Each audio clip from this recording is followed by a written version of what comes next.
compartir estos momentos con gente que hemos luchado día a día desde hace un año y más ya en esta pandemia y poco compartir lo que hemos aprendido y lo que seguimos aprendiendo día a día en esta pandemia y de esta enfermedad como es el COVID-19. Permítanme solo unos 5 o 10 minutos de una introducción de temas varios que son los que influencian en la patología del distrés del COVID. Porque si habláramos solo de estrategias y de winning para el SDR por el COVID, la charla se acabaría este rato diciendo que se tiene que hacer lo mismo que veníamos haciendo desde hace 15 o 20 años y tratando de la forma que lo sabíamos hacer. Hay algunas cosas que las pueden modificar y eso es lo que intentaré al inicio hacer como una pequeña introducción.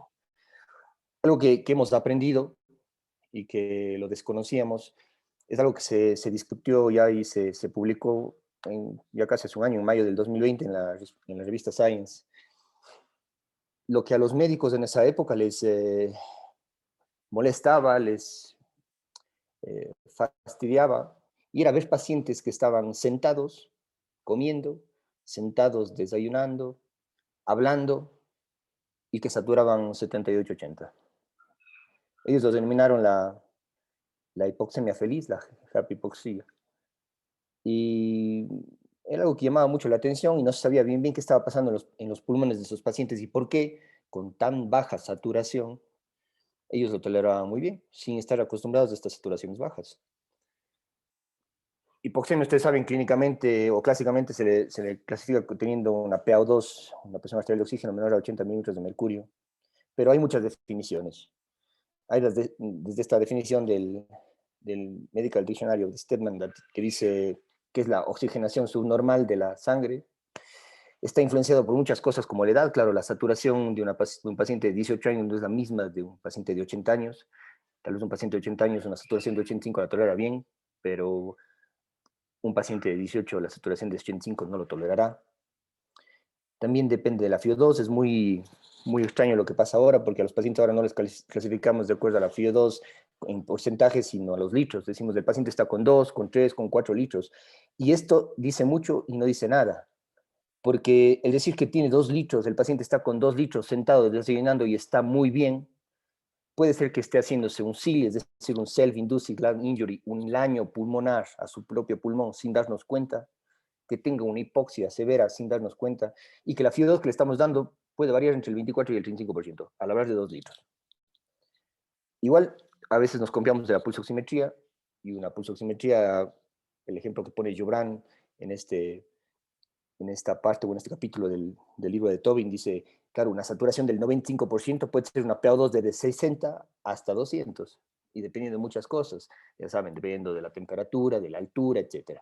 Entonces, es difícil hablar del término hipoxemia e interpretar el término hipoxemia, y más aún en el COVID, esto se hablaba más. Claro, ¿por qué se da la hipoxemia silente? ¿Por qué se da esta hipoxemia feliz? Una de las explicaciones, dicen, es claro, los famosos receptores de angiotensina que están en la carótida, que son los que detectan la baja saturación en el paciente y le hacen poner un poco de disnea. Sumado a que a nivel nasal es por el lugar por donde el virus tiene el camino de entrada hacia el cerebro, que produce anosmia, hiposmia. Esto, al sumar a la disnea, hace que tal vez el paciente esté un poco amortiguado del fenómeno de la hipoxemia. La otra teoría que tiene mucha más peso, y es la más descrita, es la gran trombogénesis que existe a nivel pulmonar, lo cual, como hace este cambio en el BQ, en la relación ventilación-perfusión, y son estos pacientes que les digo que están sentados, desayunando, y como tienen un patrón L, es decir, tienen una muy alta elastancia, ¿sí? Y una compliance muy alta también, perdón, una baja elastancia y una compliance muy alta, perdón, hace que estén introduciendo en sus pulmones volúmenes de 500, 600, 700 ml, con una frecuencia de 20, 22, 24, con una saturación de 80, 82 y estén desayunando. Y ellos no estén sufriendo de disnea. Esto no quiere decir que esté bien. De hecho, esto puede hacer que le esté haciendo daño a sus pulmones. Si a esto sumamos en que el COVID afecta también a pacientes con diabetes, pacientes de una mayor edad, el COVID antes, porque el COVID ahora ya es a pacientes jóvenes, pues esta suma de factores hacen que expliquen esta tolerancia que hay a la hipoxia y que los pacientes estén saturando 70 o 80 y estén desayunando. El problema está en que el paciente que vemos sentado frente a nosotros, no sabemos en qué fase de su evolución al inicio, al menos en la primera atención está. Esta es la gran teoría de Marini de los elefantes, que dicen, claro, el elefante pequeñito es el paciente que sí le da COVID, que tiene una gran compliancia, el que mete volúmenes muy, muy altos, el que no tiene disnea, que luego poco a poco va creciendo y llega a ser el elefante mayor, en el que es un distrés típico, con una compliance muy baja, en el que la PIP puede ayudar, en el que se tiene que pronar, etc.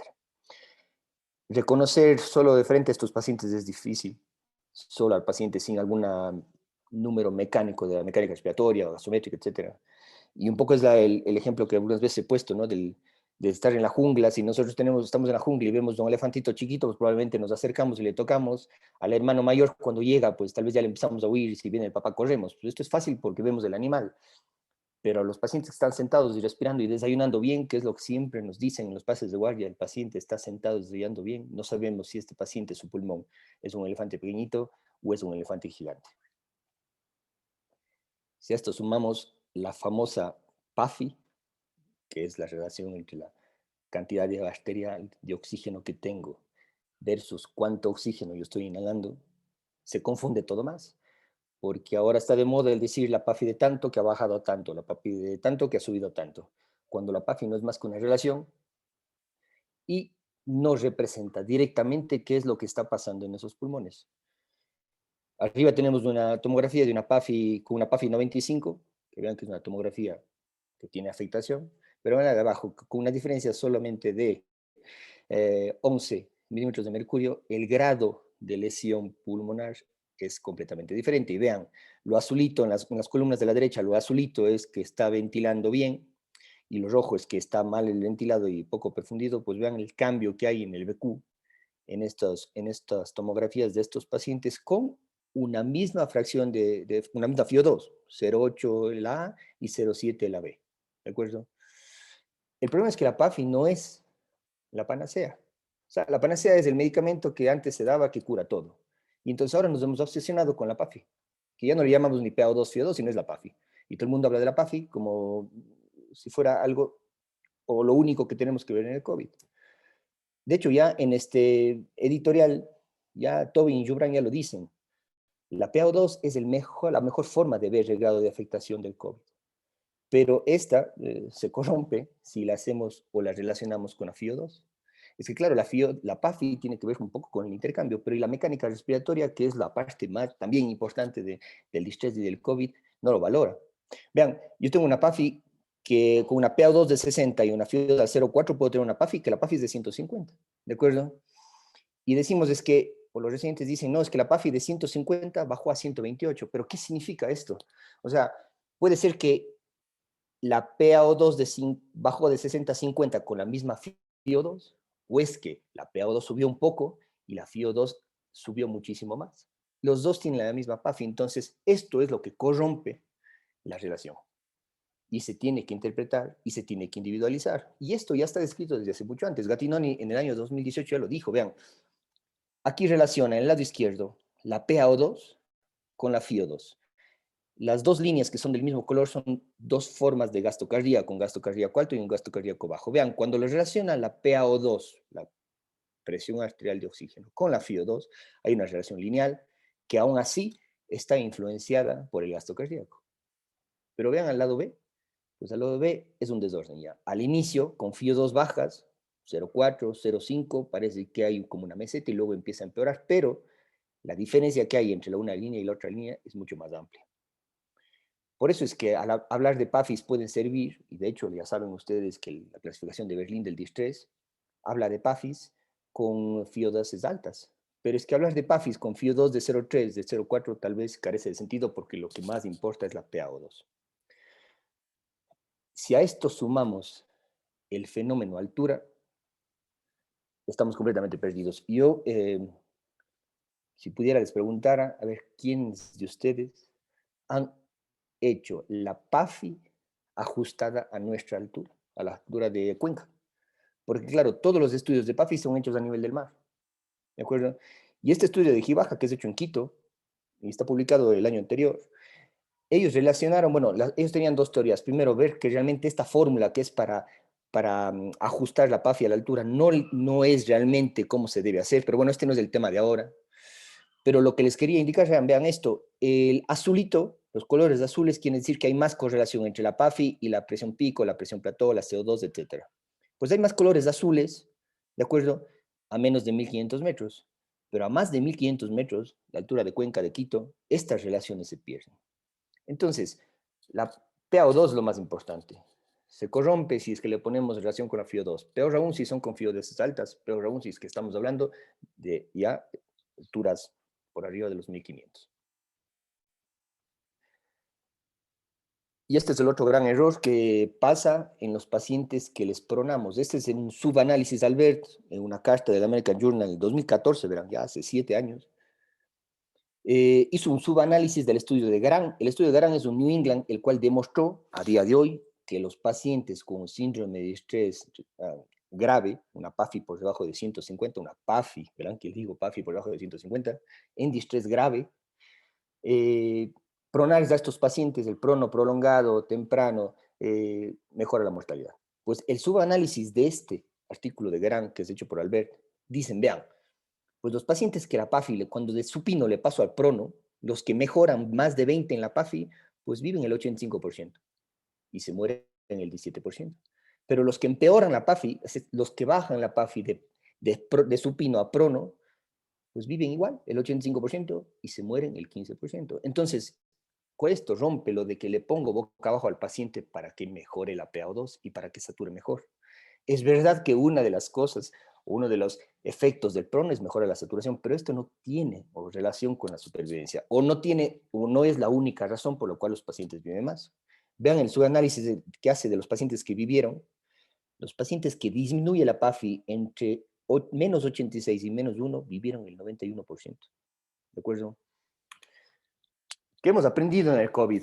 Hemos aprendido habitualmente que tenemos tres tipos de pacientes. El paciente 1, que es el paciente facilito, que tiene una PaO2 baja, pero que está con poca FiO2, que tiene una PAFI de más de 200, una frecuencia, no está taquineico, no tiene uso de músculos accesorios, está bien.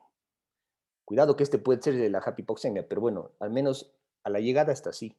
Este es el paciente 1. El paciente 2 es el paciente rojo.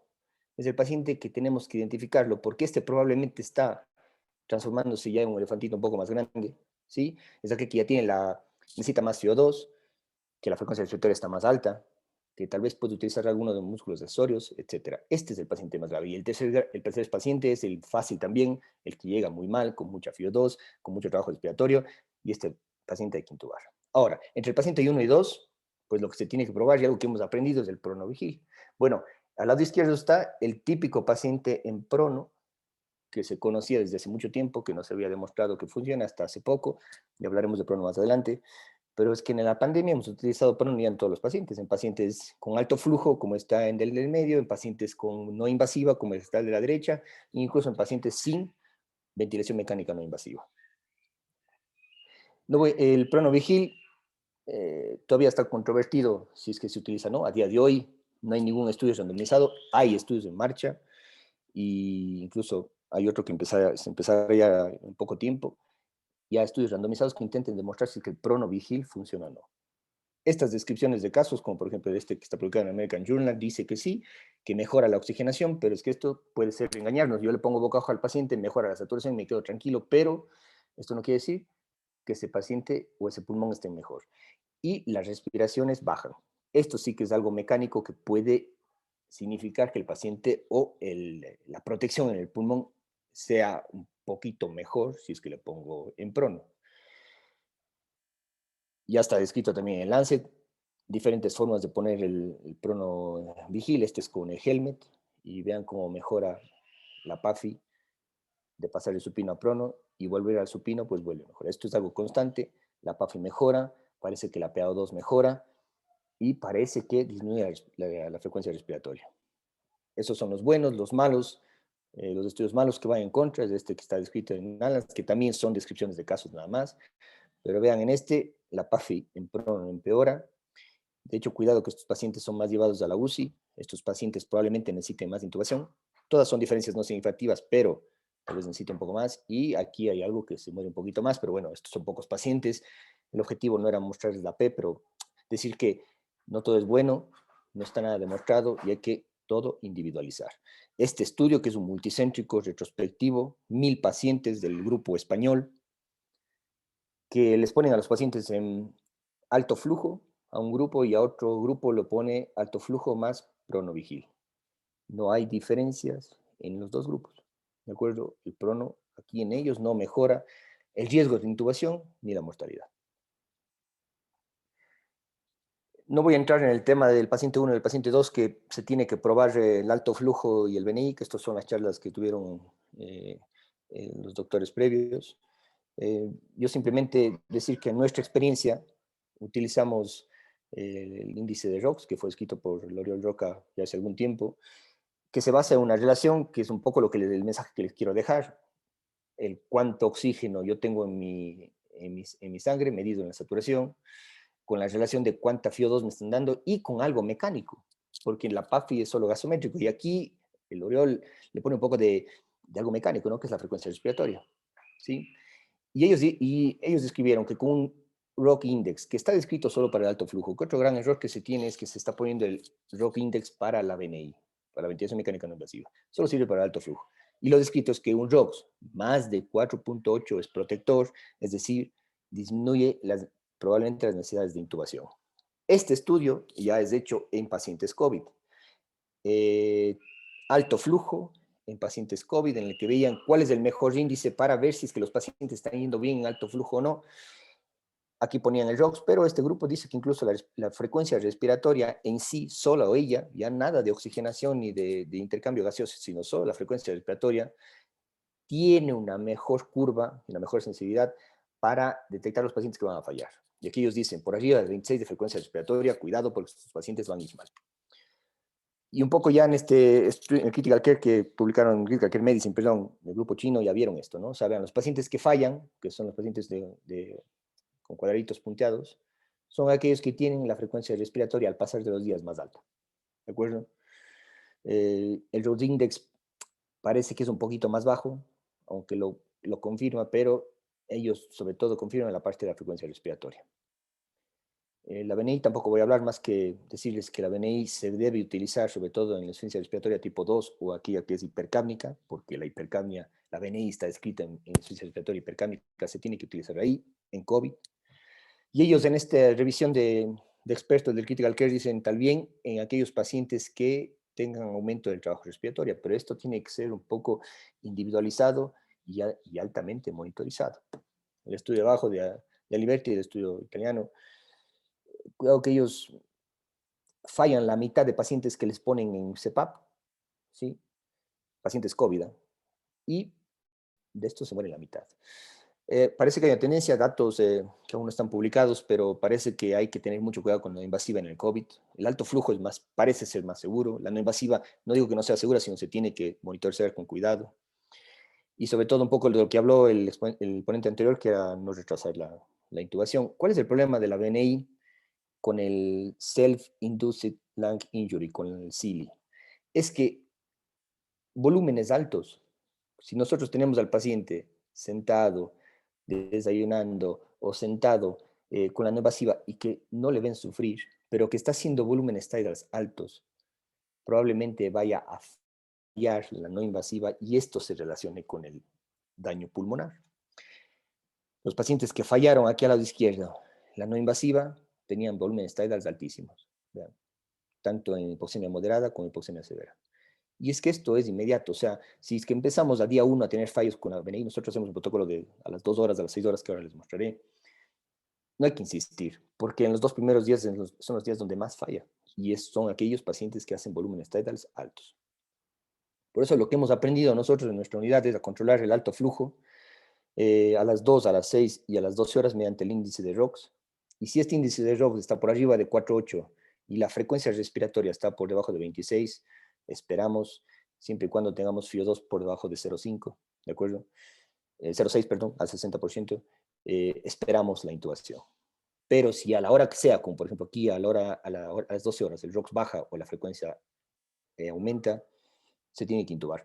He puesto un X, no se vale hacer trampa de cambiar a no invasiva. Ni tampoco al revés, estoy con no invasiva y le cambio alto flujo, porque es de engañarlos. De acuerdo a la BNI, lo mismo, de acuerdo a lo que les expliqué hace un momento, se tiene que encontrar que haga volumen estable entre 6 y 8 en la frecuencia respiratoria por debajo de 26. Volumen estable del 6 a 8 ml por kilo de peso predicho. También controles a las 2, a las 6, a las 12 horas. Pero si a las 2 horas, oigan, este paciente empieza a hacer 10 ml por kilo de peso predicho, así la frecuencia esté bien, probablemente lo mejor sea intubar. Eso es nuestra experiencia y lo que estamos haciendo. Voy al tema ya de la ventilación invasiva. Ustedes ven, este es un pequeñito resumen de Cecconi de lo que pasa con el COVID en nuestro cuerpo y al final lo que produce es el distrés, que es de lo que me toca hablar, de cómo manejarlo. Los interrogantes están en los lugares donde hay fármacos que actúan. Los correctos son lo que ha demostrado, los corticoides han demostrado disminuir la mortalidad, la heparina también. El resto, todo está entre sí y no. Y lo grande es el soporte orgánico, la ventilación mecánica protectiva, que esto lo sabíamos ya mucho antes del COVID, es lo que se tiene que hacer y lo que está demostrado que funciona. El manejo del distrés, vean, en el 2012 aquí hay infinidad de cuadros de cómo manejarlo. Yo cogí uno de los más antiguos a propósito para que vean que ya en el 2012 lo que decían era, oiga, de acuerdo a la gravedad del distrés, usted debe poner volumen tidal bajo, utilizar PIPs leves, moderadas quiere decir entre 8 y 12. Probar al inicio ventilación no invasiva, que esto es individualizado y por eso tiene que estar en amarillo. Los bloqueadores neuromusculares también están en amarillo, que ya les diremos por qué. Posición prona en pacientes distrés severos y estos otros que aún no están demostrados. ¿De acuerdo? Tanto como la extracción de CO2, como el ECMO y como la detección de frecuencia alta, que esto en realidad ya no se utiliza y no se debe utilizar. Un pequeño recordatorio de por qué volumen estériles bajos, pues miren, en el año 2000, el New England ya dijo, volumen corriente de 6 contra 12, con presiones plato bajas, disminuye significativamente la mortalidad. Utilizar entre 6 y 8, pero sobre todo en distrés en 6 ml por kilo de peso predicho, según la fórmula que todos ustedes conocen del New England, probablemente, probablemente no, disminuye la mortalidad. La PIP, el estudio de Mercat, este llama de Mercat, ya lo dijo, o sea, PIP moderada versus PIP baja, PIP moderada alta versus PIP baja, pues lo que hace la PIP, como ustedes saben, mantiene el reclutamiento, ¿sí? Evita el colapso de los alveolos, disminuye la lesión pulmonar, y esto, en este estudio de Mercat, lo que hacía era disminuir los días de ventilación mecánica, aunque no había todavía un efecto en la mortalidad, solo de la PIP, porque la PIP no es todo lo que hace. La PIP hay que combinarlo con volúmenes estériles bajos, con ventilación protectiva. Y este metaanálisis de Briel ya lo decía lo mismo, ¿no? Vean, es que PIB alta es un metaanálisis de PIB baja frente a PIB alta, y en todos los pacientes, que es el primer cuadro de arriba, pues ya había una mejoría significativa en la mortalidad de UCI, aunque en la mortalidad hospitalaria no había mejoría, entonces esto no cuadraba, y por eso hicieron una división de pacientes con ARDS y sin ARDS.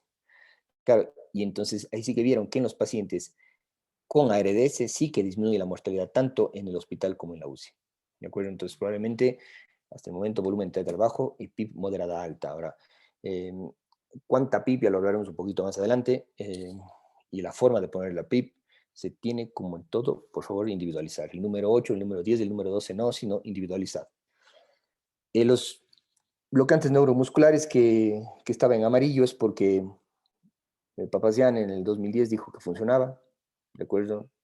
Funcionaba, quería decir, poner, si es de atracurio, 48 horas de infusión continua, 48 horas, pero, ¿de acuerdo? Disminuye la mortalidad, pero en cambio, en el 2019, hace poquito, este estudio dijo que no. Y entonces, individualizado, también lo mismo, ¿no? En pacientes con distrés severo, los bloqueantes neuromusculares se deben utilizar, pero claro, se paga el precio de la atrofia, etcétera. Entonces, por eso es que tienen que ser utilizados en pacientes específicos, distrés severo, y en las primeras 48 horas. Uno de los problemas que tenemos en los pacientes con distrés severo es la hipercamia. Claro, es que lo que nosotros decimos es utilizamos volúmenes tidals bajos, pero el grado de distrés de estos pacientes hacen que el espacio muerto que tengan es 60 al 70% de alrededor, y por eso el principal gas que se afecta es la hipercapnia, es la CO2 que produce hipercapnia y acidosis. Algo que es obligatorio por dos razones: uno, por esto de la hipercapnia, y dos, por la mejor humidificación de las vías respiratorias, desde el uso de la humidificación activa. En 2006 ya Ignacio Morán ya lo hizo, ¿no? Vean, ponen en modificación activa a estos grupos de pacientes que tenían una CO2 que la media, bueno, aquí no está descrita, pero vean, todos estos tenían una CO2 a esta altura. Luego lo ponían modificación activa, pues en todos bajaba de manera constante, de acuerdo a la CO2, y esto permitía en una tercera fase, que es lo que ellos hicieron, es disminuir el tidal. O sea, aquí estaban a tidals de 7 ml por kilo, le bajaban le ponían humidificación activa, que lo cual hacía que baje la CO2, y esto les permitía incluso utilizar ventilación protectiva, ¿de acuerdo? Pudiendo bajar más el volumen tidal, lo cual equiparaba o igualaba la CO2 inicial. En este caso se utilizaba para bajar el tidal, pero en casos de ahora COVID, que ya tenemos un tidal bajo, que ya vamos a 6 por kilo, pues probablemente es para manejar la hipercapnia, porque ¿cuál es la explicación? La modificación activa disminuye el espacio muerto. Y este ya es el mensaje que siempre utilizamos, ¿no? El humidificador pasivo, la nariz artificial, tiene un espacio muerto de 50 ml más o menos, o 40, depende de la marca. Si a eso le sumamos que ponemos el espacio muerto para los humidificadores, para los broncodilatadores, etcétera, probablemente los 200 o 300 BT que le estamos dando al paciente, nosotros estamos dándole 200 ml por el espacio muerto que estamos poniendo antes. Y si de esos 200 ml el paciente tiene un espacio muerto del 70%, pues al pulmón en sí le está llegando solo 50 o 60 ml de los 300 que nosotros creemos que le estamos dando. Y esto es importante, ¿de acuerdo? Lo que habitualmente hacemos es, bueno, tengo hipercapnia, pues le subo la frecuencia respiratoria, aumento el volumen minuto, y esto no es tan así. Ya Villavaró ya lo vio, o sea, vean, ellos lo que hacen es, pasan de frecuencia respiratoria de 15 a frecuencia respiratoria de 30. La CO2 baja, el espacio muerto aumenta, y sobre todo, el efecto secundario de utilizar frecuencias respiratorias súper altas es el autopip, ¿sí? O sea, no le damos tiempo al paciente o al pulmón para que expulse todo el aire que hemos puesto, y por esta razón hacemos autopip. Más aún, el utilizar frecuencias respiratorias altas se relaciona con el daño pulmonar. Por eso es que hay que utilizar la frecuencia respiratoria la más baja posible. O sea, primero ir al BT mínimo o al BT de 6 por kilo, que es el que se tiene que utilizar todos los argumentos que tengamos para bajar la CO2 lo más que se pueda, el espacio muerto, perdón, más que se pueda, y según eso ajustar la frecuencia respiratoria. Porque vean, a frecuencias respiratorias de 3 frente a frecuencias respiratorias de 20, ¿de acuerdo? No estoy hablando de frecuencias respiratorias de 35, estoy hablando de frecuencias respiratorias de 20, ¿de acuerdo? Con la misma presión de 35, vean cuánto empieza a dañarse el pulmón en términos de aumento del peso, es decir, se empieza a edematizar y empieza a sangrar alrededor de los alveolos. Por eso es que no se tiene que utilizar, es que ni siquiera frecuencias de 35, sino las más bajas posibles. Más de 35 no es recomendado. Nosotros teníamos la inquietud de cómo ayudar también a los pacientes con distrés en términos de disminuir el espacio muerto, ¿de acuerdo? Y disminuir esta CO2. Entonces lo publicamos este estudio en el 2016, en lo que hacíamos era a los pacientes que estaban ventilados a 6 por kilo, les hacíamos un alargamiento de la pausa inspiratoria. ¿Qué quiere decir? Habitualmente lo que nosotros hacemos al inspirar y en nuestros pacientes es inspiramos y expiramos enseguida.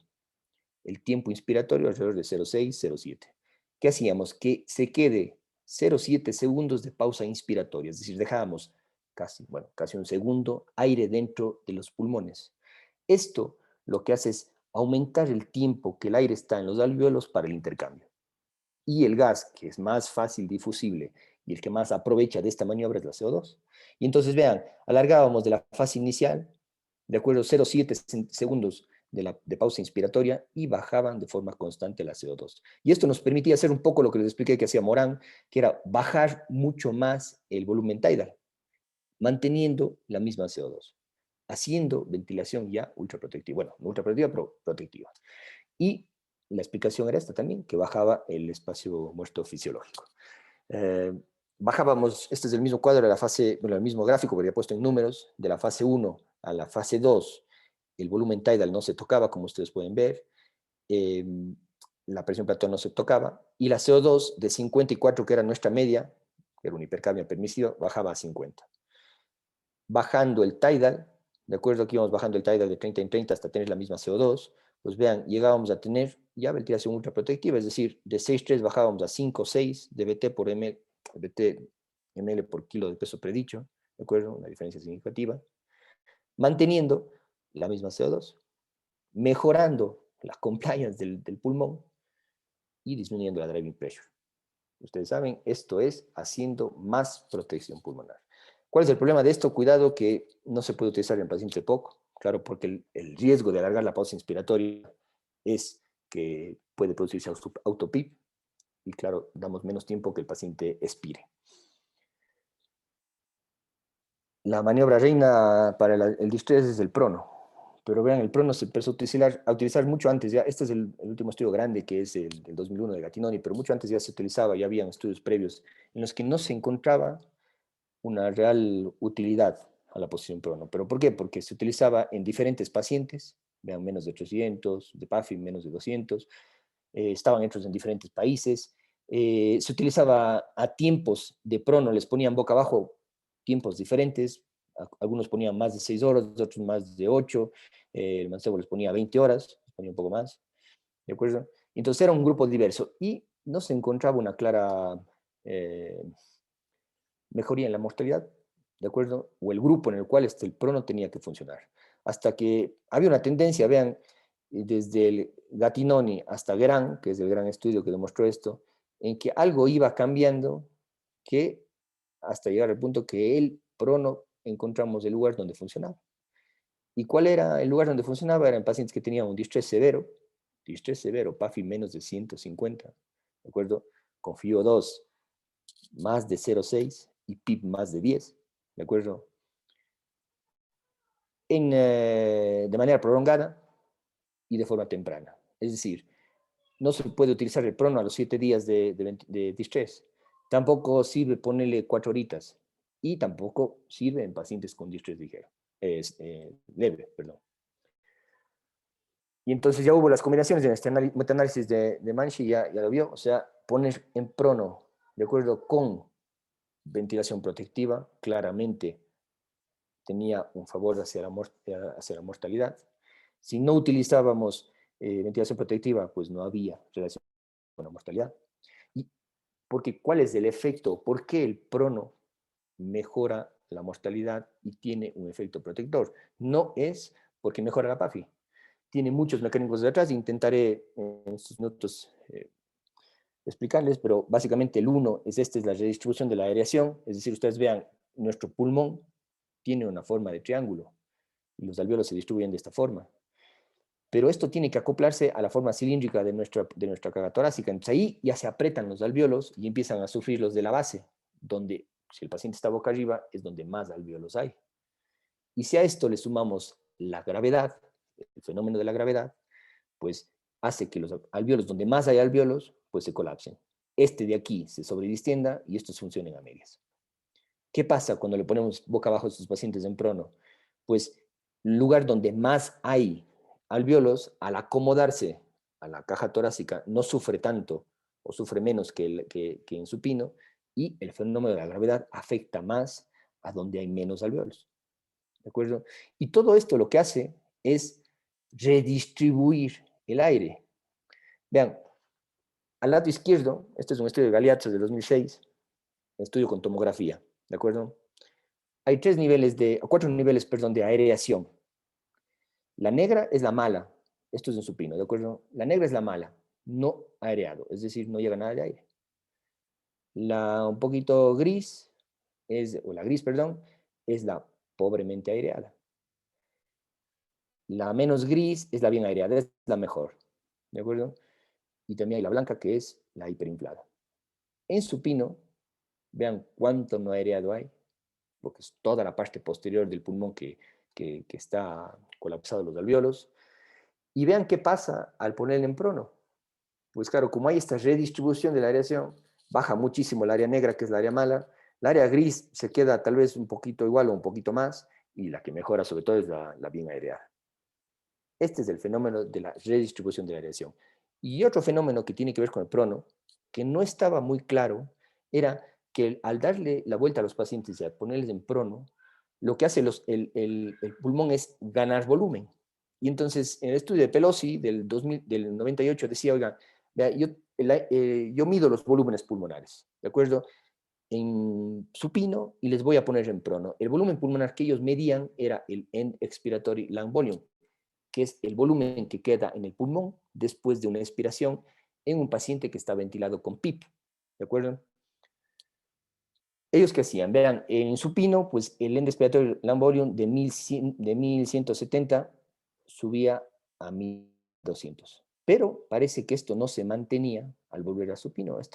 No estaba muy claro, había problemas en este estudio de acuerdo a los pacientes, eran pacientes que no eran muy uniformes, y por eso el mismo grupo de él, ya 5 años después, en pacientes más homogéneos con PIP un poquito más alta, ya demostraron que sí, que de supino a prono hay un aumento significativo del volumen pulmonar. O sea, es decir, yo ya no es que solo se redistribuye mi aire en el pulmón, sino que también aumenta, tengo más volumen pulmonar.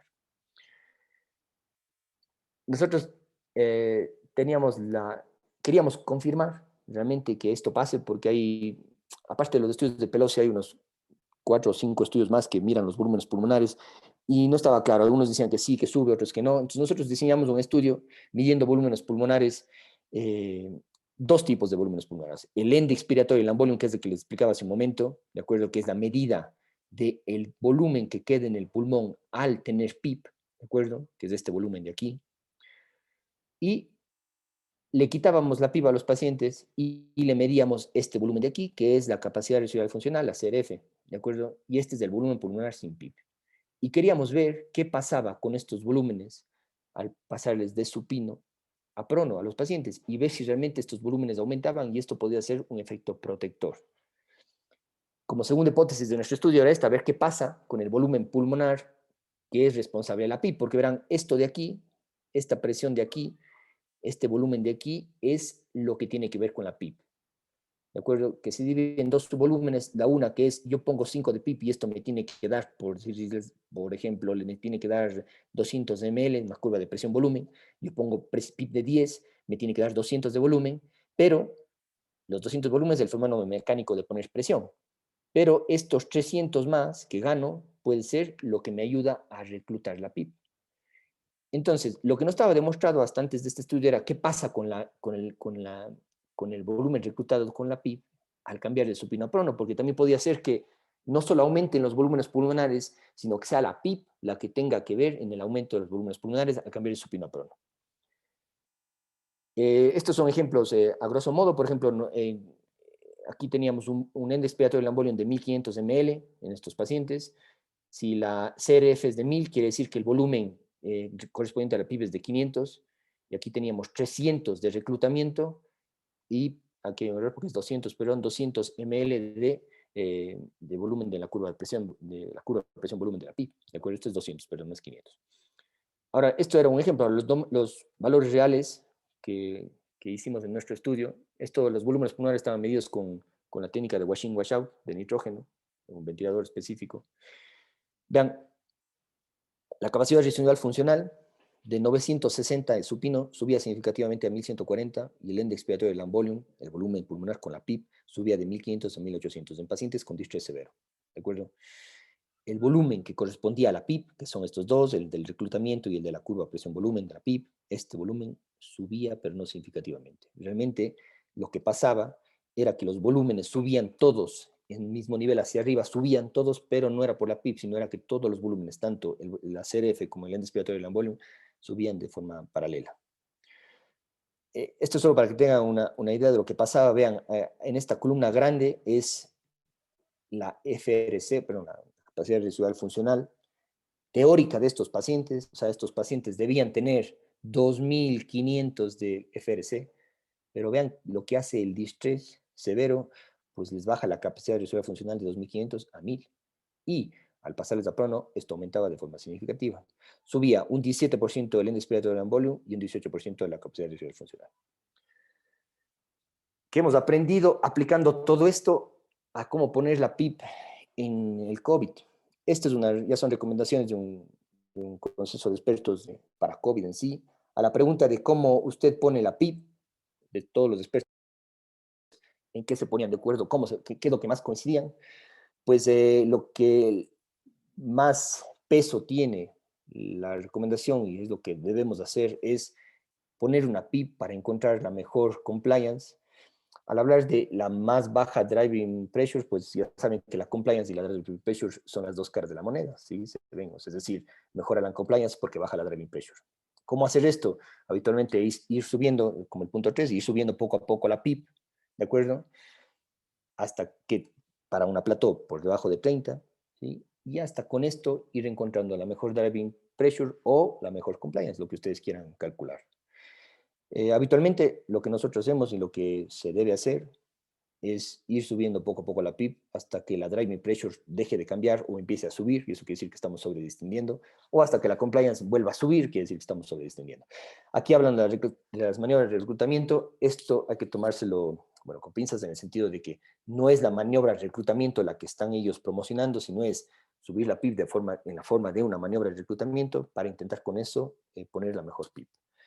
Las maneras de reclutamiento no es un tema que toca ahora, pero es algo que todavía no está demostrado. Hay estudios a favor, estudios en contra, y sobre todo hay más estudios en contra.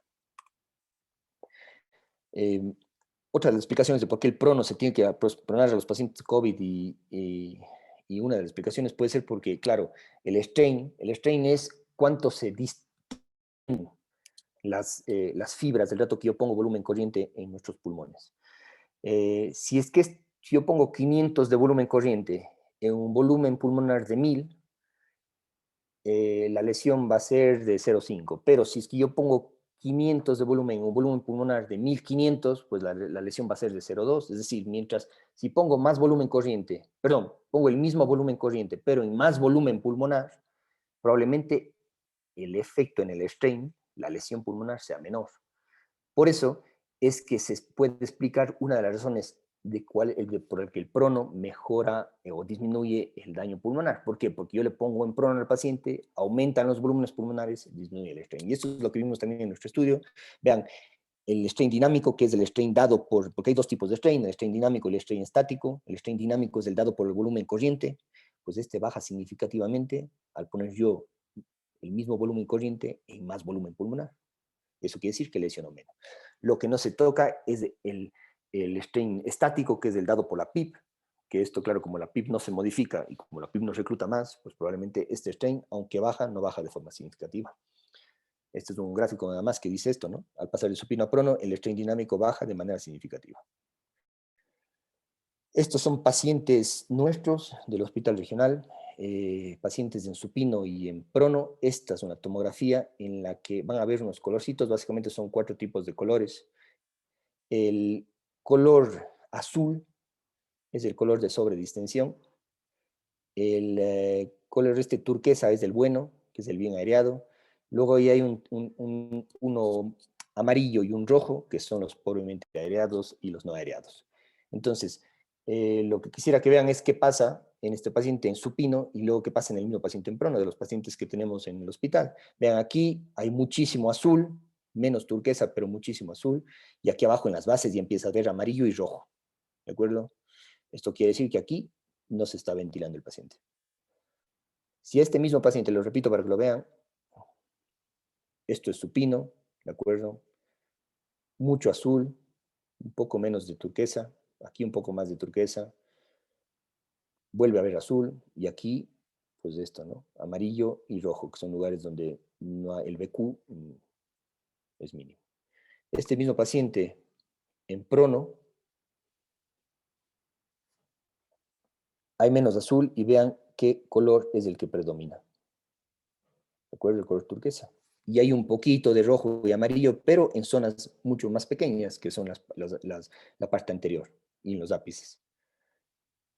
Insisto, son pacientes nuestros, pacientes COVID nuestros, en los cuales vemos que los pacientes, al ponerles de supino a prono, hay esta redistribución de la aireación.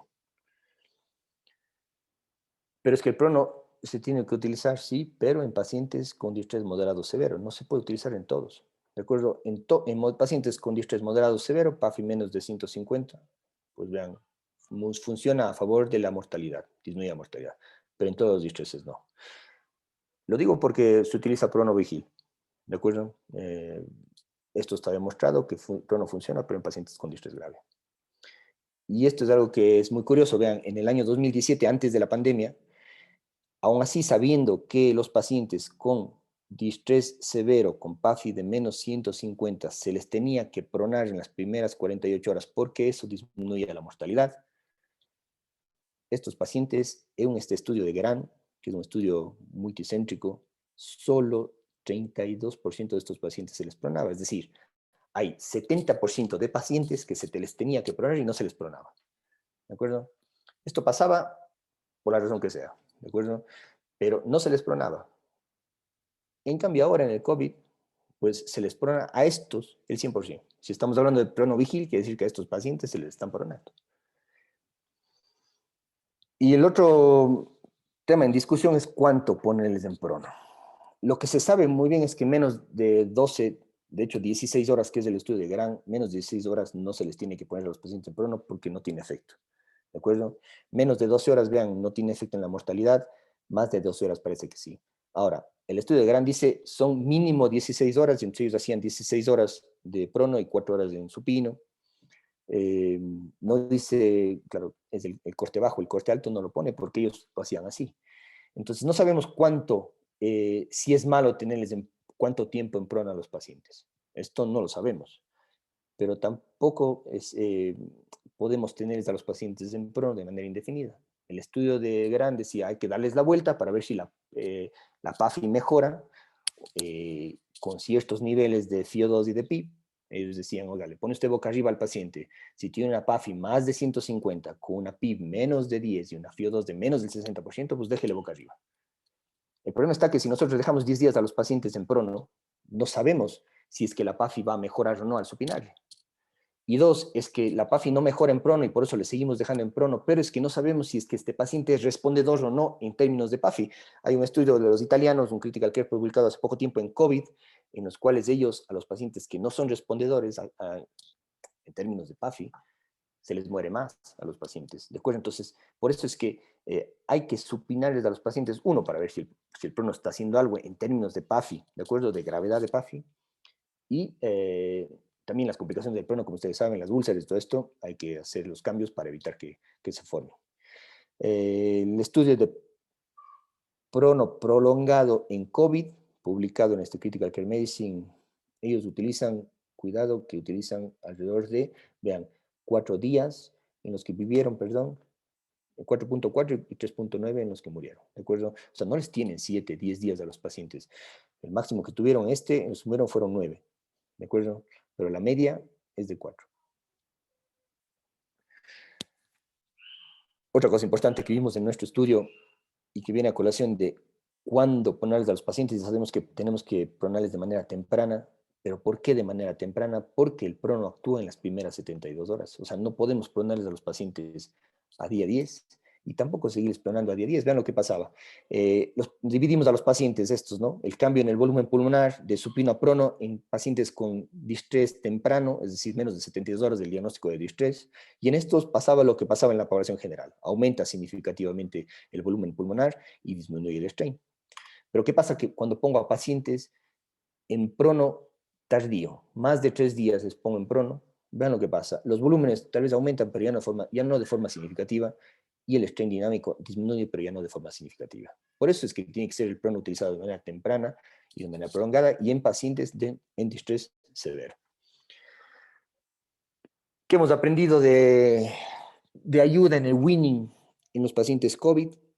Pues que la traqueostomía, esto es algo que sí hace, es un llama publicado hace casi 10 meses.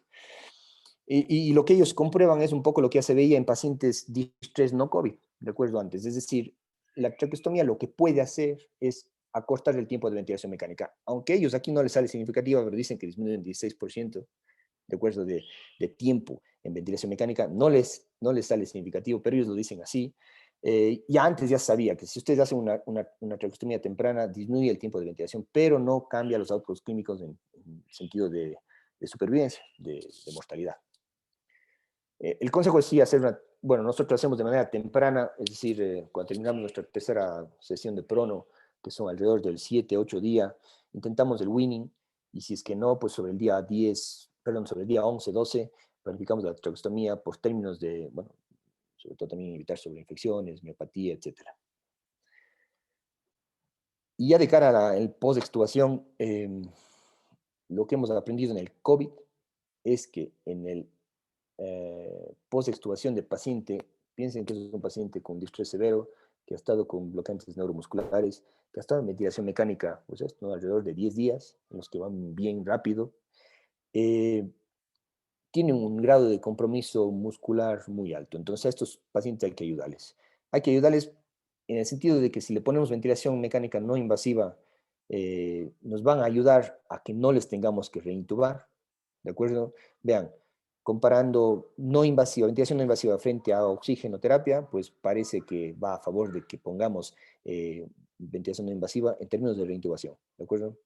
El alto flujo, que lo está superando en toda la no invasiva, pues aquí también lo supera, es claramente significativo, es decir, tenemos que ponerles al extubar a estos pacientes de alto flujo, ¿de acuerdo? Y entre los dos parece que no hay diferencia, entre los dos quiere decir entre ventilación no invasiva y alto flujo, ¿de acuerdo?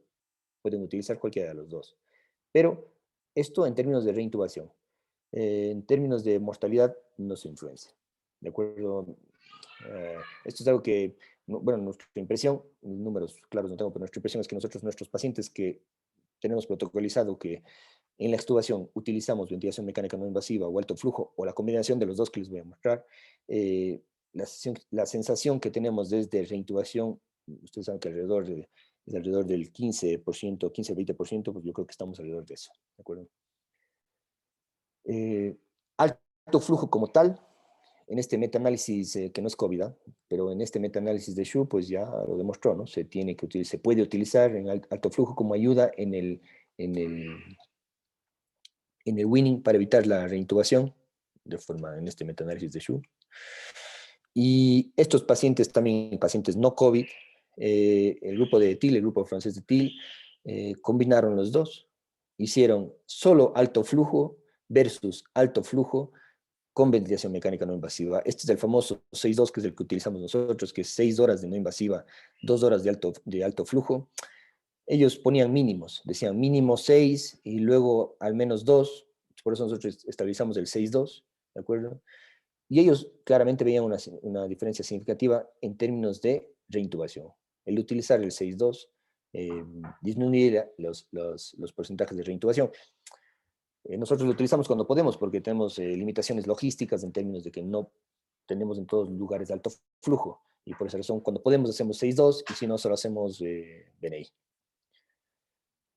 El asunto es por qué, cuánto de alto flujo lo tenemos que utilizar, cuántos litros de flujo, ¿de acuerdo? Y esto ya lo habló el ponente anterior, pero yo solo quiero remarcar que el alto flujo sirve con 60 litros, ¿de acuerdo? En este estudio de alrededor, verá que esto es antes de COVID, pero ya los 60 litros son quienes disminuyen el trabajo respiratorio, ¿de acuerdo? En términos del delta de presión esofágica y de la PTP, que es la presión producida por tiempo, y de World of Breathing, ¿de acuerdo? Si utilizamos 40, ya no lo hace. Si ponemos 40 es como si estuviéramos poniendo 20 o es como casi si no lo tuviera, ¿de acuerdo? Y también, vean, el cambio de 50 de flujo a 30 de flujo cambia muchísimo lo que es la PIP. La PIP que produce el destete de, perdón, la PIP que produce el alto flujo. Entonces, por esta razón, utilizar alto flujo de 40 o de 50 probablemente ya no produce un efecto en el trabajo respiratorio y en la presión en la PIB, o sea, en el grado de PIB que puede producir. Vean que aquí con un flujo de 50 tiene una PIB, dependiendo de si está la boca abierta o la boca cerrada, etcétera, pero una PIB entre 3, 8 y 4, podemos dejarlo, ¿de acuerdo? Y por eso es que nosotros, el protocolo que nosotros utilizamos para destete de alto flujo en estos pacientes es, si están con 60 litros, que es lo que se tiene que poner, bajamos a 40 litros, ¿de acuerdo? Y dejamos un mínimo de fiodos de 40. Si con esto el ROX está bien, y si con esto el intercambio gaseoso está bien, quiere decir que el paciente ya puede estar sin alto flujo y cambiamos directamente a mascarilla o a puntas nasales. Solo para terminar, ya lo que es un grupo específico que es de los COPD, los pacientes con EPOC, pues ya en pacientes no COVID, ya se demostró en el 2009 que se tiene que utilizar ventilación mecánica no invasiva. Estos son pacientes que tienen alto riesgo de fallar, y entonces se tiene que utilizar ventilación mecánica no invasiva en pacientes que extubamos y que son EPOC. Pues claro, si tienen COVID y aparte son EPOC, pues es obligatorio utilizar BNI, y más aún el grupo de TIL que publicó este Analysis of Intensive Care hace creo que un mes. Ellos hicieron la misma combinación, hicieron el 6-2 de alto flujo con no invasiva frente solo a alto flujo en pacientes con EPOC. ¿Recuerden? No son pacientes COVID, son pacientes con EPOC.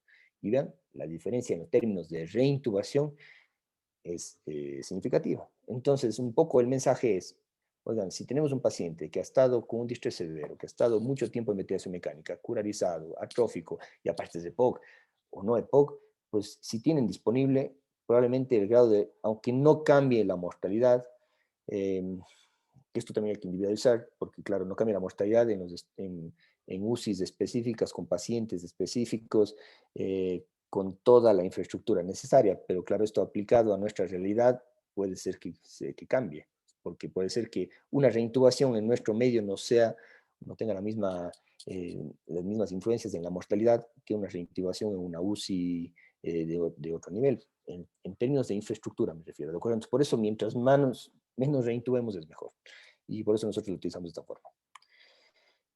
Yo creo que para terminar, lo que hemos aprendido, y no solo en términos de ventilación mecánica, sino en fármacos y en todo, en el COVID, ya se describió, vean, en este llama en el 98, que cuando se empezaron a ver que en Estados Unidos habían muchos problemas de atención, de sobreuso de fármacos, de falta de uso de fármacos, no había protocolos, etcétera. Entonces ellos decían, en este llama decían, se pueden clasificar en esto, ¿no? En sobreuso, en bajo uso, en desuso. Y de aquí salió el término less is more, que luego no es más que ya una serie del llama, que ya se ha hecho famosa, que es mientras menos pongamos a los pacientes es mejor. Y esto es lo que el COVID, yo creo que es lo que más nos ha enseñado. Tenemos que utilizar los fármacos específicos que han demostrado que mejora la mortalidad y hacer mecánicamente lo que solíamos hacer desde antes, es utilizar ventilación protectiva y ya está. Muchísimas gracias. Muchas gracias, doctor, por su intervención. En este momento daremos apertura a las preguntas. Por favor, levantar la mano para resolver cualquier duda. Me parece que tenemos una pregunta por parte de Jonathan Tipán Barros. Buenas noches con cada uno de ustedes, doctor Aguirre, pues mis felicitaciones sinceras por su gran exposición. Realmente pues quedó muy clara la protección que tenemos que tener en la parte pulmonar. Sin embargo, algo que me llama mucho la atención a mí es en el servicio de la UCI, en relación a la aspiración por circuito cerrado, tal vez una aspiración abierta, o cuándo se debe recomendar aspirar a los pacientes en pro de protección al pulmón. Sí, la pregunta es muy valedera y gracias por hacerla. Se tiene que utilizar aspiración cerrada por dos razones. Primero, y esto al inicio, sobre todo por el gran miedo a la aereolización del COVID y al contagio del personal de salud. Al inicio ya estaba descrito que tenía que utilizarse esto, y luego ya de forma mecánica, y claro, el utilizar un sistema de aspiración cerrado hace que nosotros evitemos desconectar al paciente y quitar el efecto de la PIB. Aunque es verdad que es algo muy momentáneo, pero sí, el aspirar y el quitar la PIB en ese momento al paciente, perdemos el efecto en el reclutamiento alveolar. Por esas dos razones se debe utilizar aspiración cerrada. Cuidado, que hemos tenido también en esto muchos eventos, en el sentido de que a veces en la aspiración cerrada se queda la sonda dentro del tubo o insinuado en el tubo, o a veces estos sistemas de aspiración cerrada no son de buena calidad, y lo que hacen es aumentar la presión de la vía aérea. Aumenta la presión de la vía aérea, disminuye el volumen tidal, hipercapnia, acidosis y tal vez muerte. Entonces hay que tener cuidado en esto. Muchas gracias, doctor. Si alguien más tiene alguna pregunta, por favor, levantar la mano. Listo. Creo que no hay más preguntas, doctor. Nuevamente agradecemos su exposición y esperamos contar con su presencia en congresos posteriores. Muchísimas gracias a todos. Gracias.